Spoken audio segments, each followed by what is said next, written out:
नमस्कार विद्यार्थी मित्रांनो. आज आपण डेज 20 ची ॲक्टिव्हिटी शिकणार आहोत.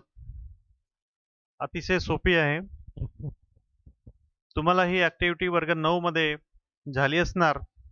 मात्र कोरोना लॉकडाऊन असल्यामुळे प्रत्यक्ष शाळा होऊ शकली नाही आणि म्हणून तुम्हाला ती ॲक्टिव्हिटी प्रत्यक्ष ॲक्टिव्हिटीच्या रूपात ऑफलाईनमध्ये किंवा वर्गात करता आली नाही. तरीही चिंता करायची नाही. आपण दुकानातून कुठलाही रॅपर आणतो आणि रॅपर आणल्यानंतर किंवा कुठलीही वस्तू आणल्यानंतर पॅकेट सीलबंद कुठल्याही बंद पॅकेटमधली वस्तू आणतो आणि वस्तू आपण त्याचा यूज करतो. मात्र त्या पॅकेटवर काय लिहिलेलं असते आणि त्या जो पॅकेटमधल्या ज्या वस्तू आहेत, खाण्याच्या वस्तू आहेत किंवा वापरण्याच्या वस्तू आहेत, त्यामध्ये काय काय मिळवलेलं असते आणि काय काय त्यात असतंय, याकडे आपण कधीच लक्ष देत नाही. तर या पॅसेजमधून आपल्याला तेच बघायचं आहे. मागच्या पॅसेजमधून आपण शिकलो होतो प्रश्न उत्तर कसे शोधायचे. इथेही प्रश्न उत्तर शोधायचे आहेत.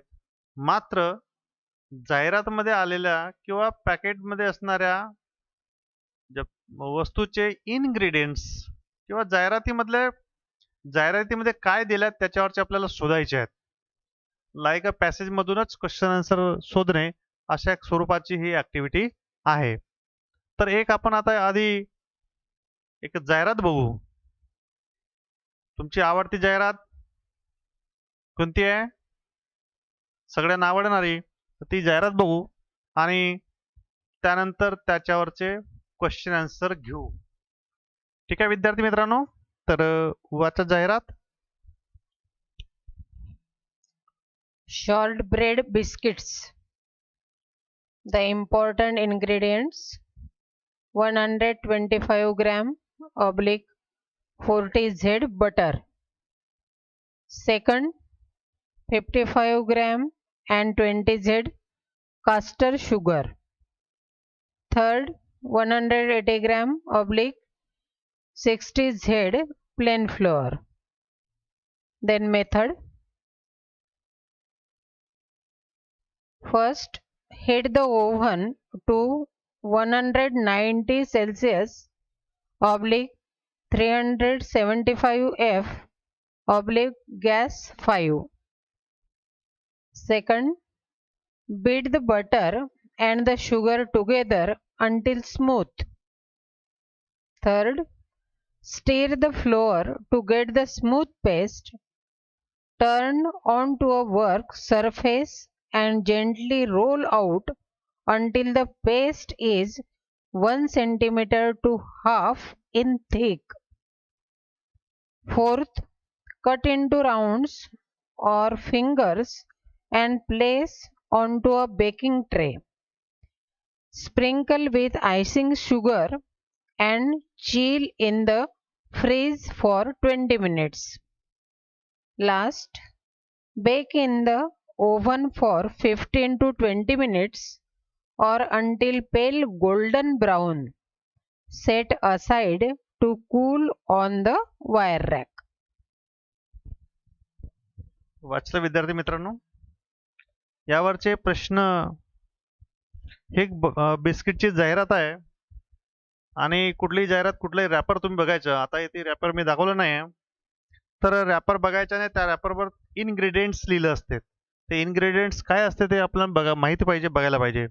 इथे सुद्धा दिलेले आहेत इन्ग्रेडियंट्स आणि त्यात बनवण्याची मेथड दिलेली आहे. कशा पद्धतीने बनवलं जातं ते. जसं त्या ठिकाणी असणार हीट, किती हीट दिली आहे, किती हीट दिली आहे ते आपल्याला दिसत आहे. ते दिलाय म्हणजे एवढ्या हीटवर ते बनवलं जाते. त्यानंतर याते ग्रेडेड बघा कसं आहे. बटर, त्यानंतर कास्टर शुगर, त्यानंतर प्लेन फ्लोअर आहे.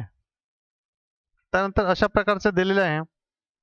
सगळ्या महत्वाच्या गोष्टीला ट्रिक करून घ्यायच्या आणि किती फ्रीज किती मिनिट ठेवलं असते, त्यानंतर ओव्हन मध्ये किती मिनिट असतात, त्यानंतर सॉफ्टनेसपणा जे स्मूथनेसपणा आहे तो केव्हा बनतं. Sugar together till smooth.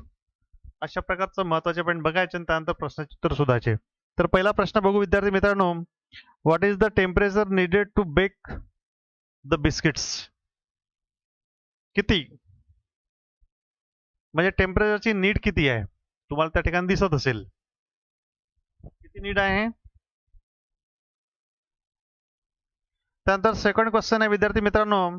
For how which time should the biscuits chill in the fridge? किती मिनिट ठेवलं पाहिजे?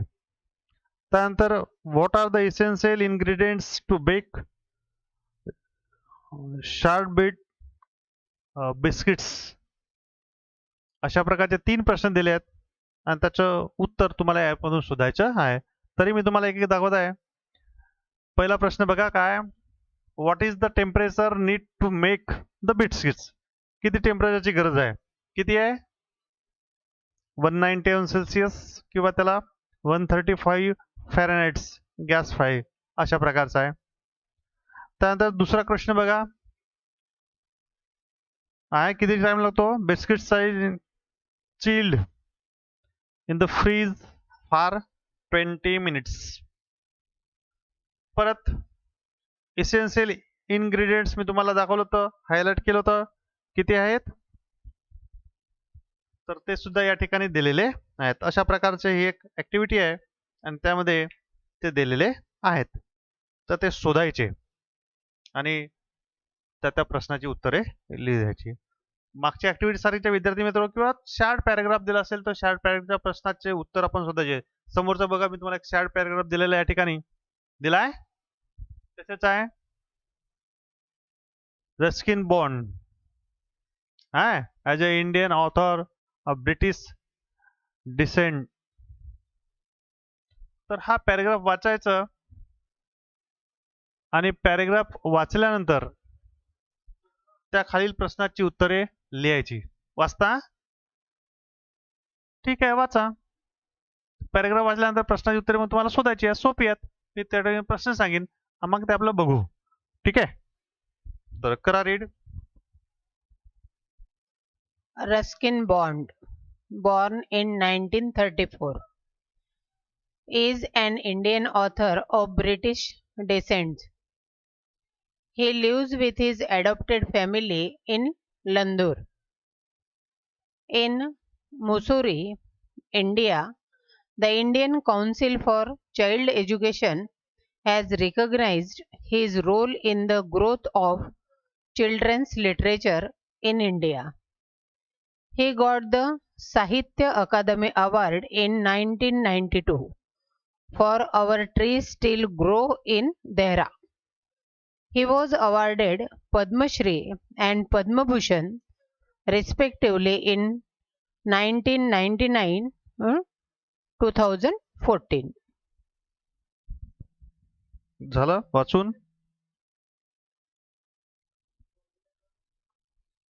तर छोटे छोटे पॅराग्राफ त्याच्यावरचे प्रश्न बघा काय दिले आहेत. What was the Ruskin Bond awarded with Padmashri? केव्हा मिळालं? कोणत्या वर्षी मिळालं? त्या ठिकाणी तुम्हाला दिलेलं आहे. कोणत्या वर्षी मिळालं? इन 1999. दुसरा प्रश्न. For which book did the get Sahitya Akademi award? कोणती बुक? वाचल्यानंतर आपल्याला समजेल कोणती बुक कोणत्या बुकसाठी अवॉर्ड मिळाला आहे. कोणत्या बुकसाठी बघा त्या ठिकाणी इंटू इन्व्हर्ट कमामध्ये दिला असणार. दिलाय? शोधलं? यासाठी त्याला मिळालेलं आहे. त्यानंतर तिसरा प्रश्न बघा. Where did Ruskin Bond live? कुठं आहे? वाचल्यानंतर आपल्याला समजते ही लिव्ह आलाय with his adopt family in Landour. पुढे गेलं आणखी काय? In Mussoorie in India. आहे इथपर्यंत आपल्याला सांगता येईल. तर अशा प्रकारचं प्रश्नाचे उत्तर आपल्याला देता आले पाहिजे. ओके, त्यावरचे प्रश्न सुद्धा बनवता आले पाहिजे आणि उत्तर पण देता आले पाहिजे. तर अशा प्रकारचं आपल्याला देता येईल. पुढचा एक पॅराग्राफ आहे विद्यार्थी मित्रांनो. हा पॅराग्राफ तुम्ही स्वतः वाचायचे आणि वर 3 प्रश्न दिलेत, ते 3 प्रश्न तुम्ही सोडवायचे. हा मी तुम्हाला सांगणार नाही. पॅराग्राफ सोपी आहे. ब्रिज कोर्स मधल्या PDF मधलेच पॅराग्राफ आहेत, ते पाहून घ्यायचे. असेच प्रकारचे छोटे छोटे पॅराग्राफ वर्ग 10वीच्या इंग्रजीच्या पुस्तकामध्ये दिलेले आहेत विद्यार्थी मित्रांनो. तर ते अभ्यासायचे, बघायचे, त्यामधले जे पॅराग्राफ आहेत ते बघायचे छोटे छोटे, त्याच्यावरचे प्रश्न तयार करायचे आणि प्रश्न तयार केल्यानंतर त्याच्यावरचे उत्तरच आपण बनवायचे. म्हणजे आपला अभ्यास इंग्रजीचा अतिशय चांगला होईल. समजलं विद्यार्थी मित्रांनो? तर अशा प्रकारचं एक पॅराग्राफ आहे, तो तुम्ही स्वतः तयार करायचा आहे. आणि पुस्तकात अशा प्रकारचे छोटे छोटे पॅराग्राफ दिले असतील किंवा एखाद्या पेपर मधले कटिंग दिलं असेल, पॅरा दिला असेल, तर तो बघायचा आणि त्यानंतर तिथले क्वेश्चन आन्सर बनवायचे आणि त्याचे उत्तर त्या ठिकाणी बनवायचे. किंवा आपली टेक्स्ट बुक आहे, त्या टेक्स्ट बुक मधले असे पॅसेज शोधायचे आणि त्यातल्या क्वेश्चन आन्सर शोधून आपल्या वहीमध्ये लिहायचं. धन्यवाद विद्यार्थी मित्रांनो.